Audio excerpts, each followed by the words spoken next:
You are looking at Julian's pronunciation guide, where we look at how to pronounce better some of the most mispronounced words in the world, like this other curious word. But how do you say what you're looking for today?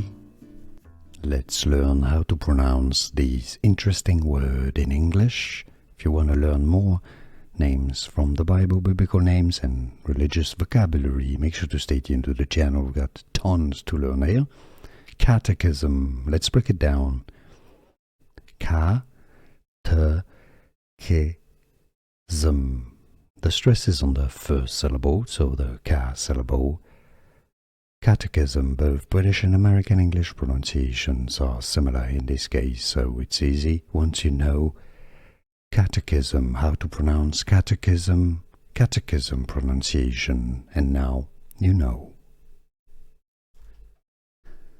Here are more videos on how to pronounce more confusing words and names too many mispronounced. Like this video if you found it useful. I appreciate your support. I'll see you soon and thanks for watching.